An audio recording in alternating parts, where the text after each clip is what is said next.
Mi marido me mandó un mensaje de WhatsApp a las 9 de la mañana diciéndome que no apareciera por la oficina, porque los socios preferían algo más profesional. Al mediodía, yo ya había retirado mi aval del préstamo que mantenía su empresa en pie, y él ni siquiera lo sabía todavía. Me llamo Elena, tengo 38 años, y durante 4 años fui la razón por la que la empresa de mi marido no cerró sus puertas. No lo digo con amargura, lo digo como un hecho. Como cuando dices que llueve, o que el sol sale por el este. Era un hecho, y durante todo ese tiempo lo acepté con orgullo, porque era mi marido, porque era nuestro proyecto, porque creía que lo que construíamos era de los dos. Conocí a Marcos en una cena de trabajo. Yo llevaba ya 6 años como asesora financiera en una consultoría de Madrid, y él llegó aquella noche con esa manera suya de hablar, seguro de todo, con las manos siempre en movimiento cuando explicaba sus ideas. Tenía una pequeña constructora que había heredado de su padre, y la empresa sobrevivía más por inercia que por gestión. Me enamoré de él antes de darme cuenta. Nos casamos 16 meses después de conocernos, en una ceremonia pequeña en Segovia, con su familia y la mía, y con la convicción de que íbamos a construir algo juntos. Lo que no sabía era que construir juntos significaría que yo pondría el cemento, los ladrillos y la estructura, mientras él aparecía en la foto al final. El primer año fue hermoso. El segundo fue complicado porque la empresa entró en una crisis seria. Uno de sus socios se retiró llevándose parte del capital, y Marcos llegó a casa una noche con los papeles encima de la mesa de la cocina, la cara blanca, diciéndome que si no conseguían financiación en menos de un mes, tendrían que liquidar todo. Recuerdo que estuve 3 horas revisando sus cuentas, sus contratos, sus deudas.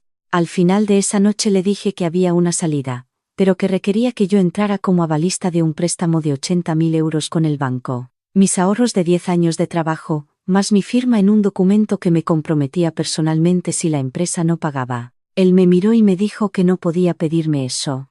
Y yo le dije que no me lo estaba pidiendo, que lo estaba ofreciendo. Porque era mi marido. Porque creía en él. Durante los siguientes 2 años reorganicé internamente las cuentas de la empresa. Sin aparecer en el organigrama oficial, sin sueldo, dedicando mis tardes y mis fines de semana a hacer que aquello funcionara. Optimicé costes, renegocié con proveedores, conseguí 2 contratos nuevos gracias a contactos que yo tenía del sector. La empresa no solo sobrevivió, empezó a crecer.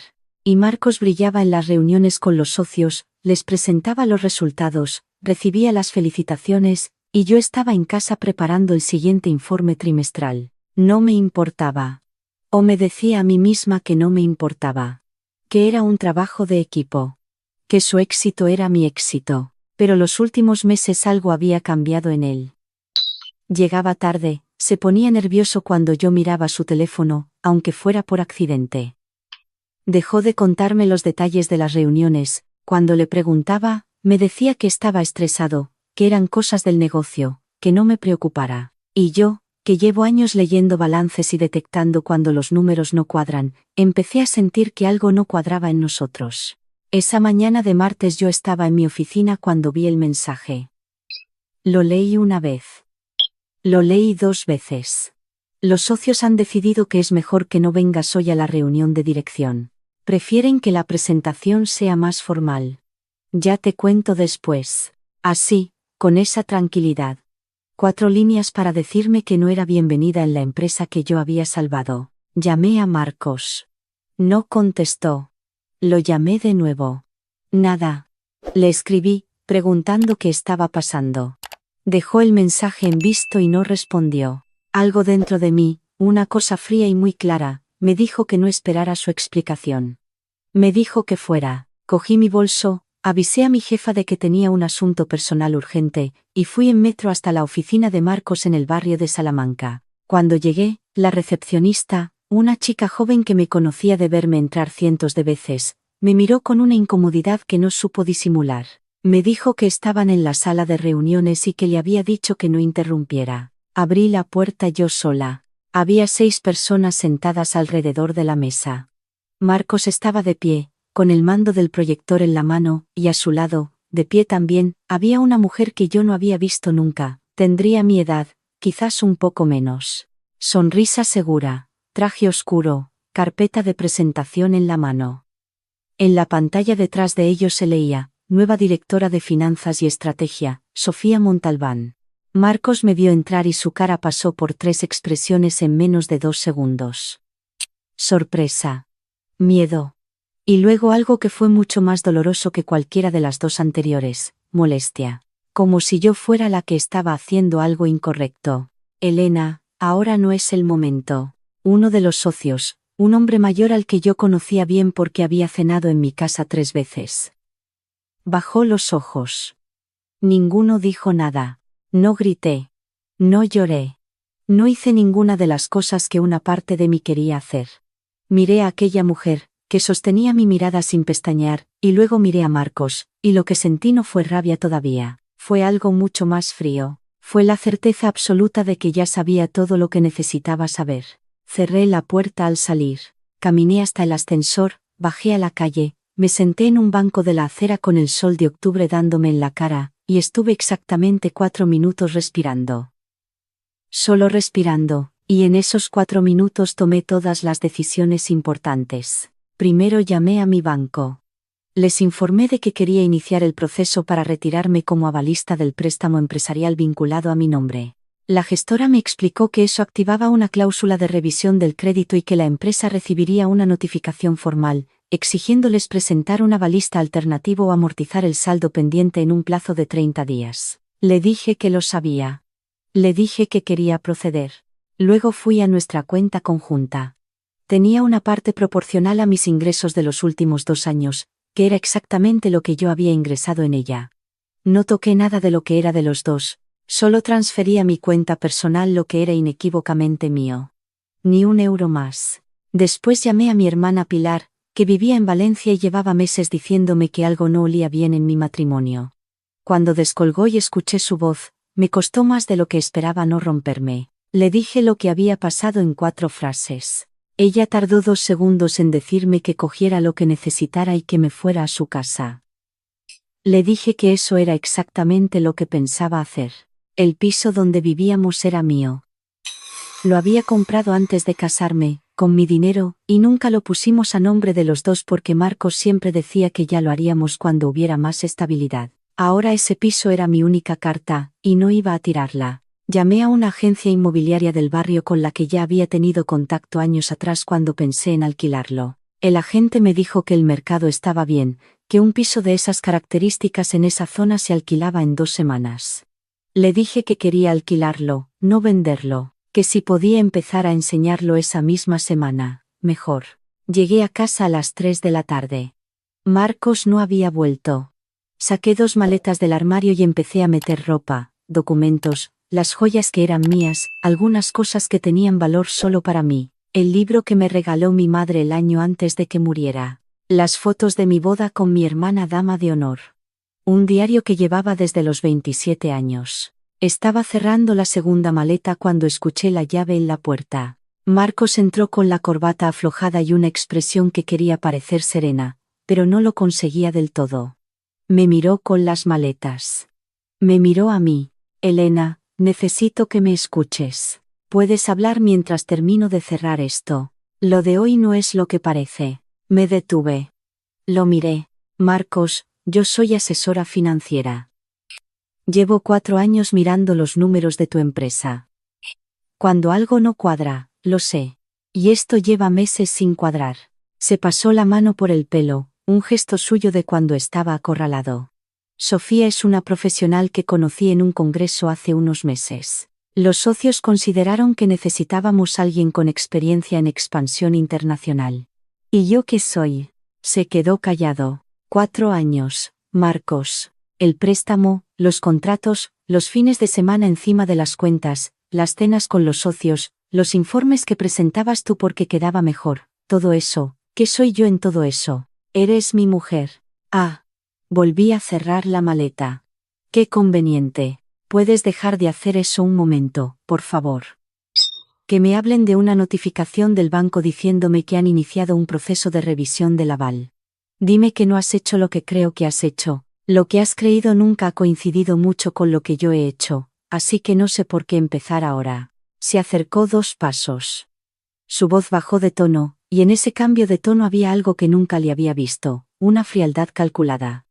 Si retiras el aval, la empresa tiene un problema serio. Hay 31 empleados, Elena. Levanté la vista. Los conozco a todos por su nombre. Y precisamente porque los conozco, confío en que Sofía Montalbán, experta en expansión internacional, sabrá encontrar la forma de reemplazarme. Cogí las maletas. Él se quedó en medio del salón sin moverse. ¿A dónde vas? A empezar. Cerré la puerta con cuidado. No di un portazo. No hacía falta. Los primeros días en casa de Pilar en Valencia fueron extraños de una manera que no supe describir hasta semanas después. Era como si mi cuerpo seguía esperando la alarma de las 7, el café de Marcos, los correos de la empresa. Pero al mismo tiempo había algo en aquella pequeña habitación con vistas a un patio interior que me resultaba inesperadamente liviano. Sin informes pendientes, sin reuniones que no eran mías. Sin mantener una casa que empezaba a sentirse como una obligación disfrazada de amor. Pilar no me presionó para hablar. Me dejó estar. Por las mañanas tomábamos café juntas antes de que ella se fuera a trabajar, y a veces no decíamos nada, solo el ruido de las tazas y la calle despertándose afuera. Eso también era una forma de querer a alguien. Marcos llamó 23 veces en los primeros 5 días. Lo sé, porque los conté. Los mensajes fueron evolucionando. Primero fueron explicaciones. Luego reproches. Luego algo que quería parecer arrepentimiento. El último que leí decía: el banco nos ha enviado el requerimiento formal. ¿Tienes idea del daño que estás haciendo? Lo borré y bloqueé su número. 2 semanas después del día en que me fui, el piso estaba alquilado. Los nuevos inquilinos, una pareja joven que acababa de llegar a Madrid desde Bilbao, pagaron la fianza y el primer mes por adelantado. Ese dinero fue directo a una cuenta que Marcos no conocía. Empecé a buscar trabajo en Valencia. No era difícil, tenía buen currículo y buenos contactos. En menos de un mes entré como responsable de análisis financiero en una empresa de logística mediana que estaba en plena reorganización interna. No era el puesto más glamuroso del mundo, pero era mío. Completamente mío. Empecé también terapia. No porque estuviera rota, sino porque quería entender cómo había llegado hasta aquí. Como una mujer que se pasaba el día analizando riesgos financieros para otros había ignorado sistemáticamente los suyos propios. Mi terapeuta, una mujer de unos 50 años con una manera de hacer las preguntas que te dejaba sin escapatoria, me dijo algo en la tercera sesión que me quedé dándole vueltas semanas enteras. El problema no era que lo amaras. El problema era que te habías convencido de que amarlo significaba desaparecer. Tenía razón. Y reconocerlo dolió más que el día de la sala de reuniones. Fui encontrando pequeñas cosas que había dejado de hacer sin darme cuenta. Salí a correr por las mañanas, algo que había abandonado cuando empecé a dedicar esas horas a los informes de la empresa de Marcos. Retomé la lectura, no artículos de economía, sino novelas, las que compraba y dejaba en la mesilla prometiéndome que las leería cuando tuviera tiempo. Empecé a quedar con gente que era mía, no nuestra. Amigos que habían quedado relegados a los márgenes de una vida que giraba alrededor de otra persona. 4 meses después de haberme ido de Madrid, un jueves por la tarde, estaba en una pequeña librería del centro de Valencia cuando escuché que alguien pronunciaba mi nombre. Me giré. Y la vi. Sofía Montalbán. Sin el traje oscuro de aquella mañana. Vaqueros, un jersey claro, el pelo recogido. Parecía más pequeña que en la sala de reuniones. O quizás era que yo me veía diferente desde entonces. Se me quedó mirando con una expresión que no era lo que yo esperaba.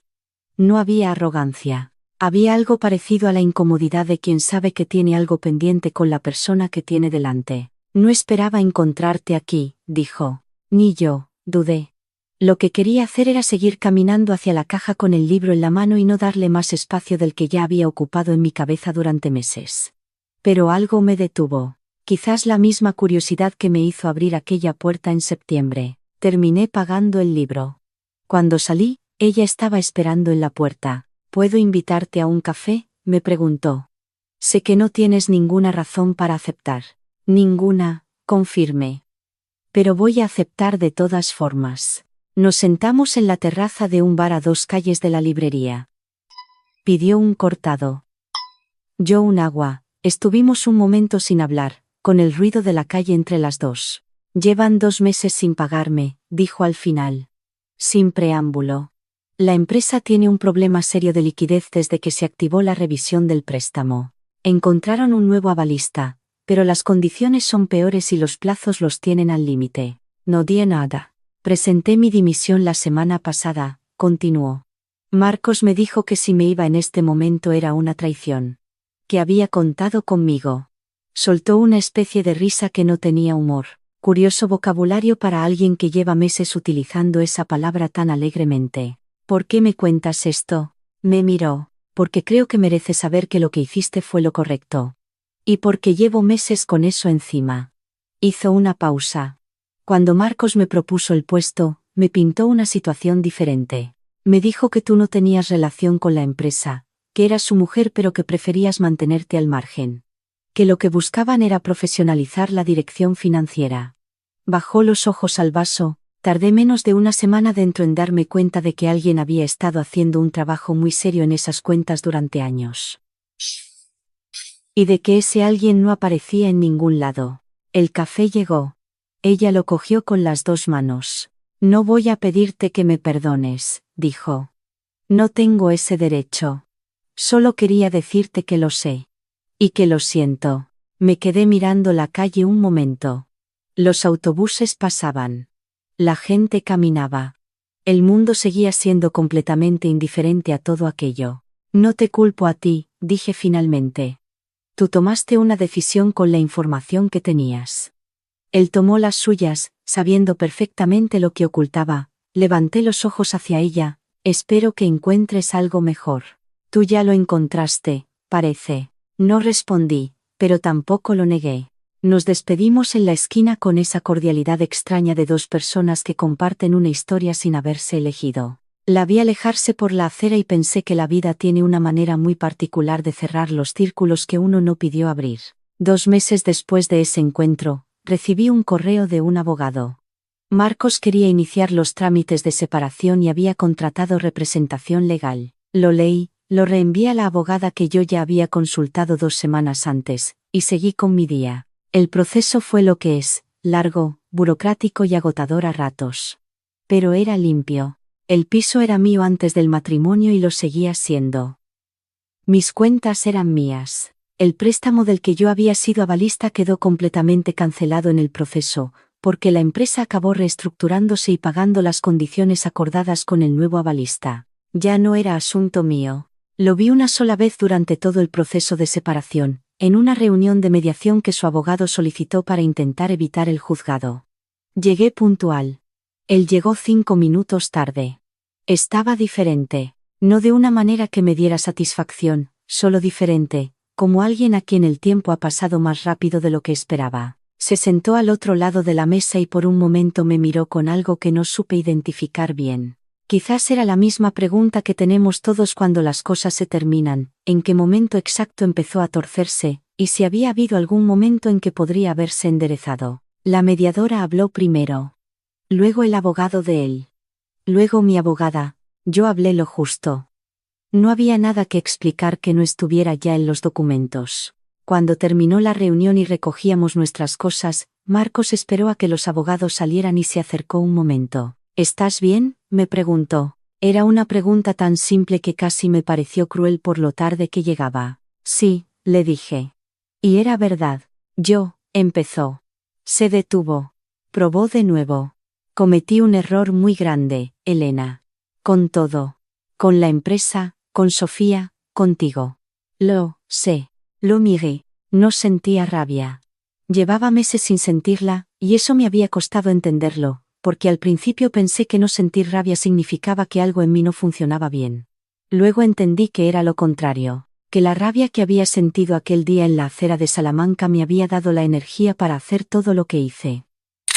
Y cuando ya no la necesité, se fue. Espero que la empresa salga adelante, le dije. De verdad. Sé lo que costó sacarla. Lo sé porque fui yo quien la sacó, pero no hacía falta decirlo en voz alta.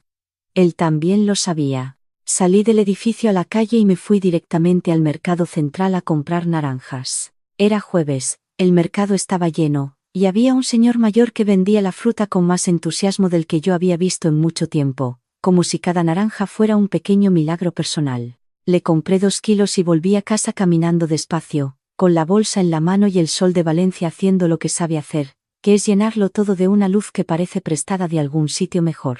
Hoy han pasado casi 2 años desde aquella mañana de martes en que leí 4 líneas en la pantalla del móvil y decidí que ya era suficiente. Trabajo en una empresa que me trata bien y me paga lo que valgo. Tengo mi propio apartamento, pequeño y lleno de luz, con una terraza donde pongo el café por las mañanas y a veces no hago nada más que mirar cómo cambia el color del cielo. El piso de Madrid sigue alquilado y cubre su hipoteca con margen. Pilar viene a visitarme un fin de semana al mes y discutimos sobre qué película poner exactamente igual que cuando teníamos 12 años. Empecé hace unos meses a salir con alguien. Se llama Andrés, tiene 42 años, trabaja en arquitectura, y tiene una manera de escuchar que al principio me desconcertaba porque no estaba acostumbrada. Cuando le conté lo que había pasado con Marcos, no me dijo lo que debería haber hecho. Me preguntó cómo me había sentido yo. Esa diferencia, tan simple y tan enorme, me dijo más sobre él que cualquier otra cosa. Vamos despacio. Los dos venimos de cosas que nos enseñaron a no ir tan rápido como creíamos antes. A veces pienso en lo que diría ahora a la Elena de hace 3 años, la que pasaba los domingos encima de las cuentas de una empresa que no era suya en ningún papel. Le diría que el amor no es una deuda que se paga sacrificando lo que eres. Que cuidar a alguien no debería costarte perderte de vista. Que puedes querer mucho a alguien y aún así tener derecho a marcharte cuando ese alguien te convierte en invisible. Y le diría que hay una diferencia enorme entre construir algo juntos y construir algo para otros. Que la primera es un acto de amor, y la segunda, si no te das cuenta a tiempo, es un acto de desaparición. Aquella mañana en la acera de Salamanca, con el sol de octubre en la cara y el teléfono todavía en la mano, tomé las decisiones más difíciles de